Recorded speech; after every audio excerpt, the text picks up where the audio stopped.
Assalamualaikum warahmatullahi wabarakatuh. Selamat pagi menjelang siang. Salam sejahtera, salam sukses buat petani porang Indonesia. Semoga kawan-kawan petani porang selalu diberikan kesehatan, rezeki yang melimpah, serta barokah, amin ya robbal alamin. Ketemu lagi bersama saya petani porang asal desa Cisere, kecamatan Ketanggungan, Kabupaten Brebes. Oke kawan-kawan, pada pagi menjelang siang kali ini saya berada di lahan porang saya.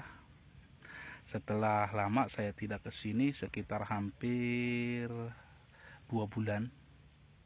2 bulan saya tidak ke lahan porang. Kenapa? Karena saya ingin tahu seberapa liarkah tumbuhan porang ini. Karena kita tahu tumbuhan porang adalah tumbuhan liar. Jadi saya membiarkan porang saya untuk bertahan hidup dengan rumput-rumput yang bergoyang. Seperti apa? Porang tanpa perawatan lahan. Saksikan videonya. Oke kawan-kawan petani porang Indonesia, sekali lagi di sini saya bukan bermaksud menggurui, bukan merasa sok pintar atau paling hebat, tidak. Jadi saya hanya ingin berbagi pengalaman saya selama menanam porang. Oke, seperti di awal saya sampaikan bahwa saya kurang lebih 2 bulan tidak melakukan perawatan terhadap porang saya. Lalu apa yang terjadi dengan porang saya? Saya jamin kawan-kawan, ini bukan dari cabutan. Ini saya tanam dari umbi yang mini. Nah, jadi kawan-kawan, bisa dilihat sendiri bagaimana kebun porang saya ya. Waduh, lihat. Ini bisa jadi pembelajaran buat kawan-kawan petani porang. Jadi pada awalnya saya ingin mencoba porang saya tanpa perawatan itu seperti apa. Karena setahu saya yang namanya porang adalah tumbuhan liar. Jadi seliar apakah dia bisa bertahan hidup di alam yang bebas. Nah, waktu penanaman sekitar bulan November kawan-kawan ini. Sekitar bulan November penanaman, kalau tidak salah antara akhir menuju ke pertengahan November lah. Nah, setelah penanaman, saya sama sekali tidak mengunjungi kebun porang saya ini. Lalu apa yang terjadi sekarang? Yang terjadi adalah porang saya ya lihat seperti itu. Pada tidur semua, meskipun tumbuh tapi tumbuhnya tidak ke atas, malah ke samping. Pada roboh. Ini yang terjadi kalau kawan-kawan ingin menanam porang tapi malas untuk melakukan perawatannya. Jadi saya bisa simpulkan di sini, kemungkinan besar ini porang saya bisa terjadi seperti ini karena pertumbuhan rumputnya itu tumbuh terlebih dahulu sebelum pertumbuhan porang saya. Sehingga ketika porang saya tumbuh, rumputnya sudah pada tinggi. Dan ini menekan porang saya yang ingin tumbuh. Sehingga meskipun porang saya bisa tumbuh, tetapi tumbuhnya tidak sehat.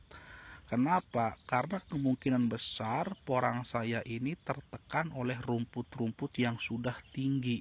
Dan pada akhirnya dia tidak bisa berdiri tegak dan akhirnya alhasil adalah roboh.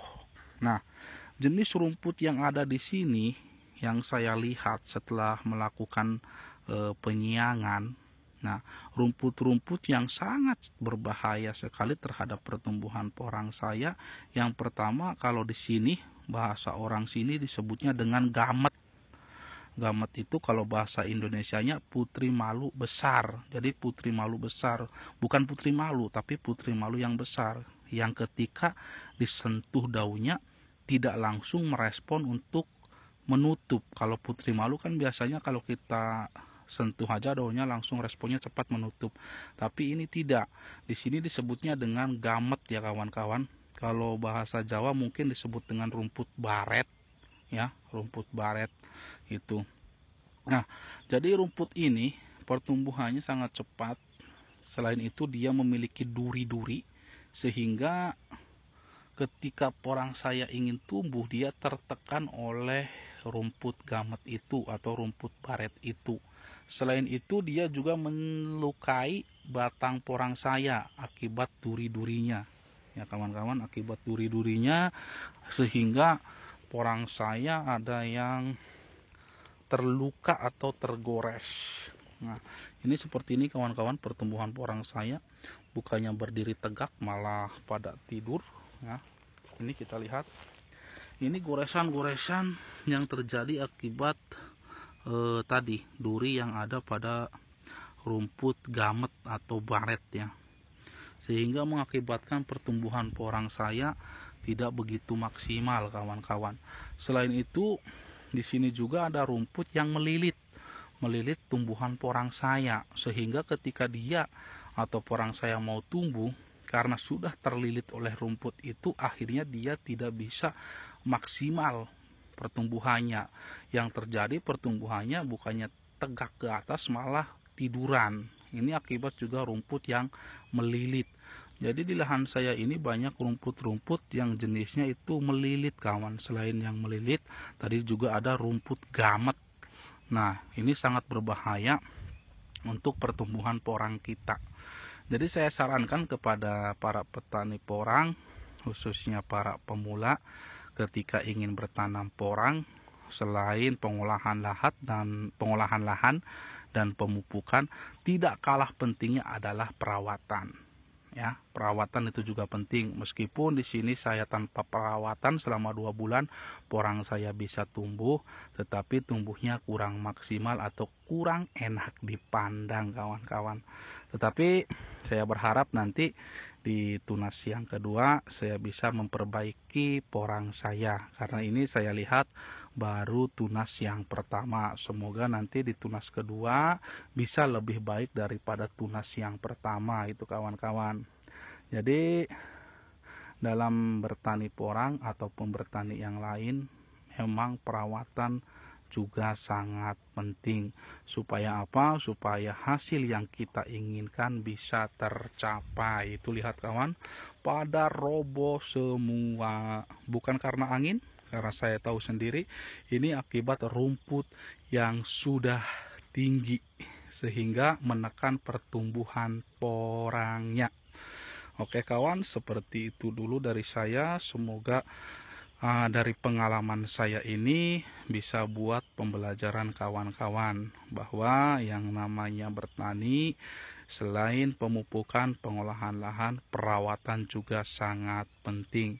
Dan tolong jangan ditiru apa yang saya lakukan. Cukup saya saja. Oke, sekian dari saya. Oh ya, jangan lupa untuk selalu subscribe channel Hanin Porang. Untuk kawan-kawan yang baru mengunjungi, subscribe, nyalakan loncengnya, like and comment. Oke kawan-kawan, seperti itu dulu saja dari saya. Saya akhiri, wabillahi taufiq walhidayah. Wassalamualaikum warahmatullahi wabarakatuh.